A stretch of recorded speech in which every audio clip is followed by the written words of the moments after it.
With the volatile state of the property market, the government has raised the first stamp duty threshold from £125,000 to £175,000, cutting the upfront costs for home buyers. But will the changes, brought in by the Chancellor in September, make any impact on the housing market? Property solicitor Scott Brown of Warner's Estate Agents explains what the tax actually means and what changes the new move will make to the average house hunter.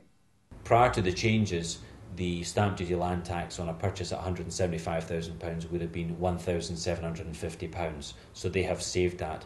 Previously, stamp duty was only up to £125,000, so if I'd paid £126,000, £1,250, if I'd paid £125,000, nil. So it's money in the purchaser's pocket, which would previously have been in the Chancellor's pocket. And Scott, who is a state agency partner with the leading solicitors, believes that everyone playing the property game can feel the benefit of the new legislation and not just those getting their first footing on the ladder.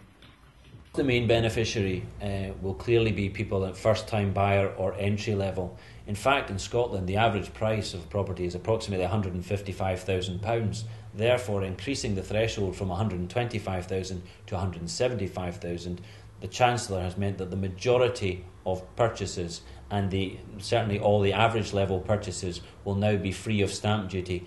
That means that not only first-time buyers are beneficiaries, but many investors. It's saving them cash. It's saving the majority of the population of Scotland. So, with the very recent changes made to stamp duty explained, Scott takes a delve through the archives and explores the history of the tax.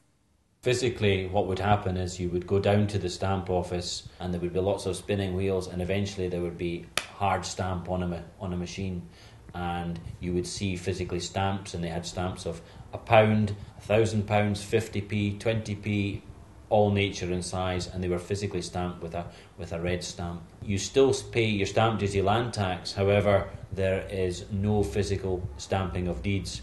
Electronically, we go onto the stamp duty land tax website, key in the figures, and we get a receipt from it. Once you get the receipt, that gives you a code to pay them their money, and it's all done electronically, as is the rest of society.